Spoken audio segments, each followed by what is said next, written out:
Autism को English की एक स्टोरी से समझते हैं। 9th-10th में हमारी बुक में, इंग्लिश बुक में एक स्टोरी हुआ करती थी, एलिस इन वंडरलैंड। एलिस एक बार अपने गार्डन में खेल रही होती है अपनी सिस्टर के साथ। वो देखती है एक बड़ा सा बनी वहां पर आ जाता है, खरगोश आ जाता है। उसको देख करके वो उसके पीछे पीछे चल पड़ती है। बहुत इंटरेस्टिंग उसको नजर आता है। वो पेड़ का एक बड़ा सा तना होता है, उसमें बहुत बड़ा होल होता है, यानी ट्री ट्रंक में एक बहुत बड़ा होल होता है। उसके अंदर घुस जाता है, एलिस भी उसके पीछे पीछे घुस जाती है। उसको नहीं पता था कि ये होल कहाँ जा रहा है।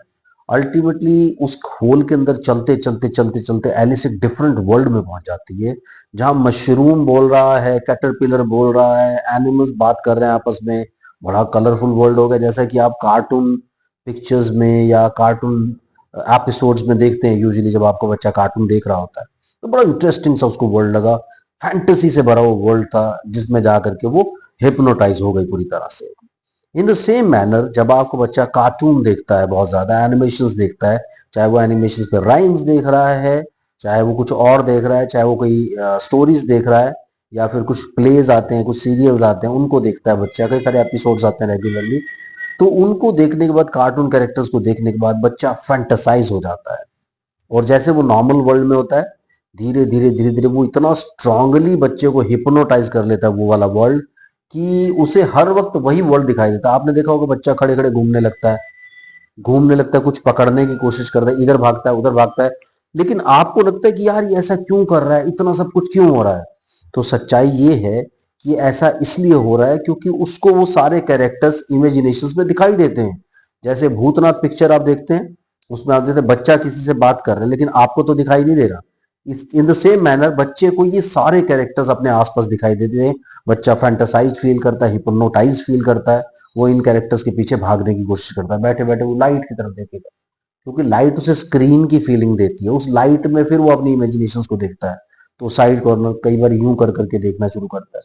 आई मीन बहुत सारी स्टिमिंग बिहेवियर और सेल्फ स्टिमुलेटरी बिहेवियर्स ऐसे होते हैं जो उसकी इमेजिनेशंस की वजह से उसको मिल रहे हैं। और आपको लगता है कि पता नहीं ये सब कुछ ऐसा क्यों कर रहा है। तो ये सारे के सारे अपने कैरेक्टर्स को ढूंढने की कोशिश करता है। बैठे बैठे स्माइल करने लगेगा, बैठे बैठे रोने लगेगा, बैठे बैठे गुस्सा होने लगेगा, चीखने लगेगा, चिल्लाने लगेगा, शोर मचाने लगेगा।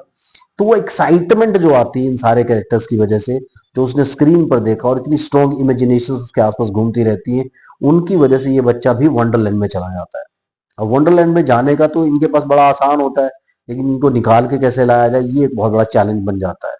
सो कई लोग क्या करते हैं, वो सारी स्ट्रैटेजीज ही इन बच्चों के साथ करते हैं, जो वो सेरेब्रल पैल्सी में करते हैं, डेवलपमेंटल कोऑर्डिनेशन डिसऑर्डर में करते हैं, या क्लासिकल ऑटिज्म में करते हैं। जबकि वर्चुअल ऑटिज्म में क्या होता है, बच्चा 1 साल 1.5 साल 2 साल तक तो नॉर्मल होता है। सडनली वो इमेजिनेशन वाले वर्ल्ड में चला जाता है। जैसे बच्चा कई सारी इमेजिनेशन बनाने की कोशिश करता है, इमेजिनेटरी चीजें उसके आसपास चलती हैं, उन चीजों को देख करके बच्चा उनके पीछे ही भागने लगता है, उसी वर्ल्ड में गुम हो जाता है। तो it is just like Alice in Wonderland. So ऐसे वंडरलैंड में जाने के बाद बच्चा इतना इजीली बाहर नहीं आना चाहता, क्योंकि वो अपनी इमेजिनेशन के साथ बहुत इंजॉय कर रहा है। हम लोगों का वर्ल्ड बड़ा डिमांडिंग होता है। इन लोगों का वर्ल्ड क्या बन जाता है, वो डिमांडिंग नहीं होता, वो इंजॉइंग होता है। उसमें सिर्फ इमेजिनेशंस को ये लोग इंजॉय करते रहते हैं। सो यहाँ पर आकर के ये बच्चे उन सारी इमेजिनेशंस को इंजॉय करना शुरू करते हैं, और इन इमेजिनेशंस को इतना ज्यादा इंजॉय करने लगते हैं कि उस वर्ल्ड से बाहर ही नहीं आना चाहते। तो जब आप थेरेपी शुरू करते हैं, कई बार थेरेपी लंबे लंबे टाइम तक चलती है, आप थेरेपी सेंटर्स जाते हैं, वो लोग सिंपल वो वाली सारी एक्टिविटीज करवाते रहते हैं जो डेवलपमेंटल कोऑर्डिनेशन डिसऑर्डर में कराएंगे, सीजर डिसऑर्डर में कराएंगे, सेरेब्रल पाल्सी में कराएंगे। सो इस तरह की जो क्या क्लासिकल ऑटिज्म में कराएंगे। तो ये सारी एक्टिविटीज उसको इसलिए फायदा नहीं देती है कि internally otherwise that child is perfectly normal. तो उसको तो बिल्कुल नॉर्मल चीजें हैं, लेकिन ये इमेजिनेशंस ब्रेक करना बहुत इंपॉर्टेंट होता है, इनसे बाहर निकालना होता है। सो मोर ऑफ पेरेंट्स गाइडेंस बहुत जरूरी होती है। So parents training plans, parents training guidance, ये सारी की सारी चीजें इसमें इन्वॉल्व होती हैं। ये सारी चीजें हमें करनी चाहिए, जिससे कि पेरेंट्स को पता हो कि किस तरह के एफर्ट्स इन बच्चों के साथ करने हैं, डे टू डे लाइफ में इनके साथ कैसे रहना है, कौन कौन सी एक्टिविटीज ज्यादा प्रैक्टिकल हैं, ताकि वो इन बच्चों को जल्दी से जल्दी ठीक कर सकें। Thank you very much, keep commenting, bye bye.